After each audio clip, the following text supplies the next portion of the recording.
to you.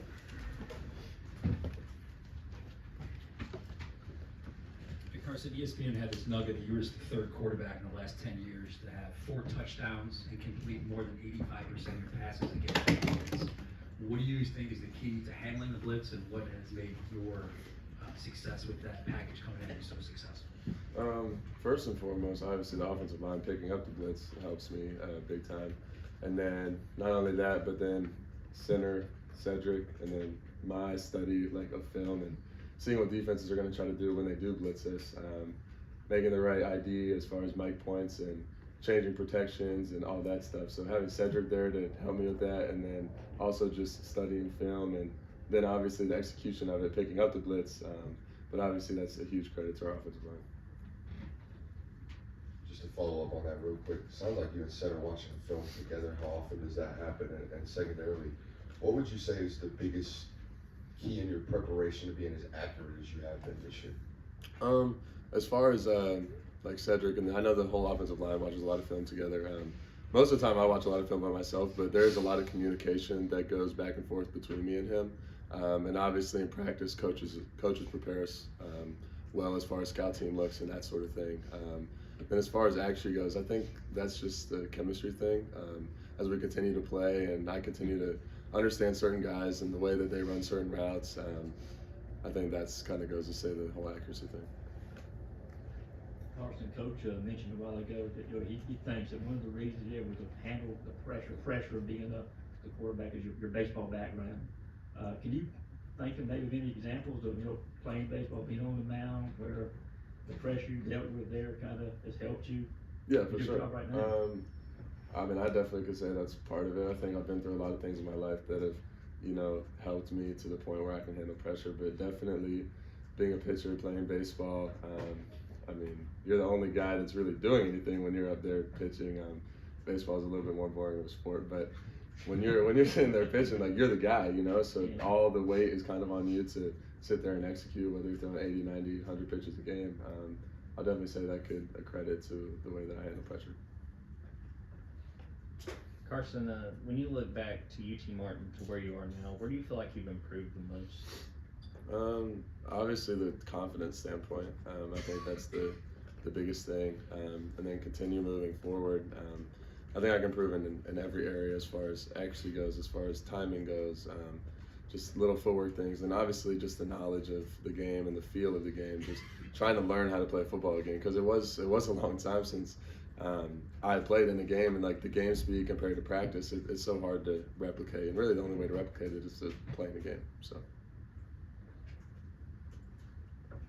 Yeah, Kirby had some really strong praise for Routes on us after the game on Saturday. From your perspective, what does his skill set bring to this offense? I mean, he definitely is capable of making explosive plays.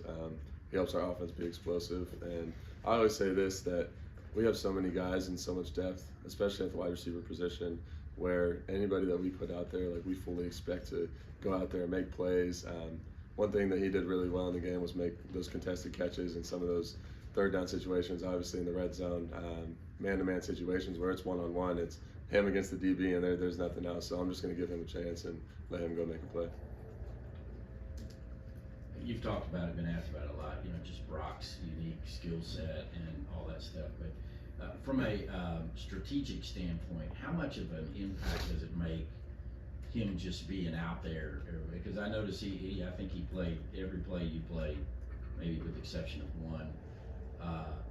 Just what does he mean to the overall offense in terms of the attention that he attracts from defenses? Well, yeah, he definitely attracts a lot of attention, or I would assume. Obviously, I'm not sitting in there with the opposing defensive coordinator seeing what he's saying about our offense, but I would assume that a lot of defensive coordinators have game plans to try to contain him.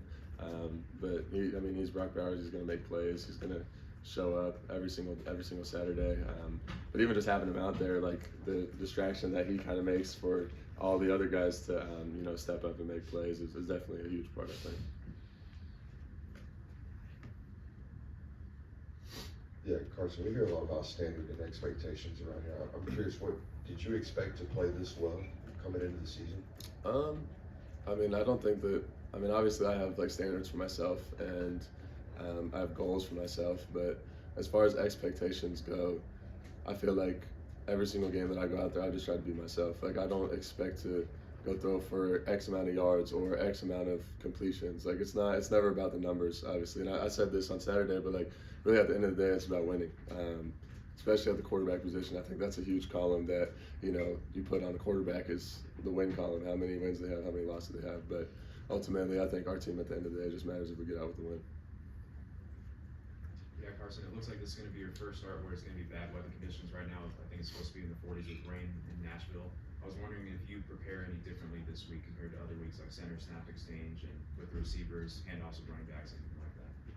Yeah, I mean, there'll probably be a little bit of different preparation. We always do like wet ball drills, like they'll dump it in the bucket and whatnot. But I don't know. In high school, I think like 7 of however many. I think I played like 11 games my senior year. Like 7 of them, it was pouring rain. So like, I mean, that's Florida. So, but I've definitely played in enough games where it's been pouring rain, and I don't know. Just try not to let the weather affect us. Do you wear any gloves or do anything differently, or are you just still barehanded? Yeah, no, it's all the same. It's the same thing. Yeah, obviously every defensive coordinator in the country knows how good Brock Bowers is, and yet it still seems like he gets really wide open sometimes. From an offensive player's perspective, why is that? I mean, first and foremost, you have to credit to his talent and his skill set, and then secondly, the way that Coach Bobo was able to scheme him open certain plays, whether it's with motion or with like pulling a guard or sprinting out, play action, all those type of things. Like, there's so many different ways and like different areas that we use to try to get him open. Carson, first, thanks for coming in here and talking to us. You were talking about confidence a second ago, and I was wondering when Pickens asked you to throw a pro day in front of all those NFL scouts, was that a boost that's who a receiver wanted thrown to him and on maybe his biggest audition of his life? I mean, maybe, I don't know. I mean, that was definitely fun. That was so long ago.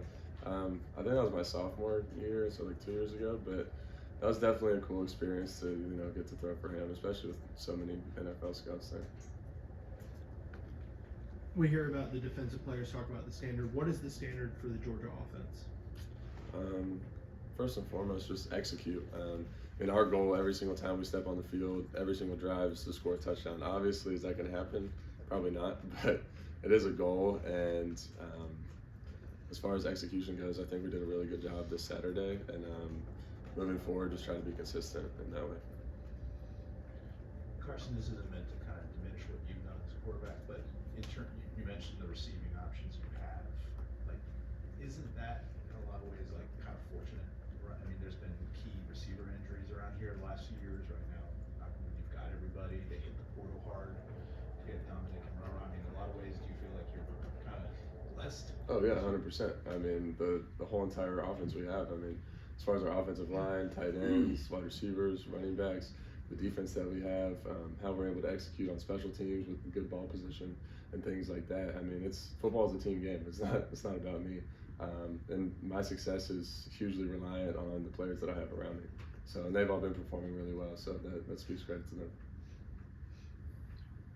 Tell us a little bit about your relationship with Mike Bobo and how it's progressed from when he was named the offensive coordinator. And have you ever lobbied him to keep it on one of those play actions, ball RPOs? Anytime you just decide that, hey, I'm gonna just tuck and run. Well, I'd say our relationship is really good, and it's really progressed as far as the trust that we have in each other. He's always been really good at, you know, talking to me, saying what I like and, you know, what I want. But obviously, there's certain things where he's like, we're gonna do this and this, and I'm like, okay, I trust you, I believe in you. But as far as like RPOs, whatever, running the ball, obviously that's not really who I am, but I can do that. I can do it every now and then. But it's really just what the defense gives us. And most of the time, they're not like making me pull the read. So. Got time for 2 more questions. Carson, is your slide when you're running from baseball, and what did you make of Brock's kind of not sliding inside? Yeah, well, I mean, obviously I learned how to slide playing baseball, so I do know how to do that, and I try not to get hit as much as possible, you know, preserve the body. But I was making fun of Brock after that play when he came to the sidelines. He kind of got whacked. He did a little flip. I was like, you need to make a decision: either slide or go out of bounds, or lower your shoulder. Like if you're gonna get hit, lower your shoulder, like run him over. So that was definitely funny to see. Carson, can you Was there any lessons learned playing with so many different quarterbacks here? I mean, just going back to your freshman year, the Dewan Mathis, Jamie Newman for a while. What do you learn when you're around all those different quarterbacks, and how do you think that maybe, I don't know, shaped, but contributed to your development here at Georgia? Yeah, well, I think the position of quarterback is such a unique position because no two quarterbacks are the same. You know what I'm saying? So being around so many different quarterbacks in my time here, and not only that, but like as far as like training goes and like quarterbacks that I've trained with back in Jacksonville with my quarterback coach, just being able to see the way that different guys process things and how they throw and different mechanics, and you can take bits and pieces from each guy because everyone is so different and unique, and just try to add it to my game so that I can continuously keep improving. All right, thank you, Carson. Thanks, Carson.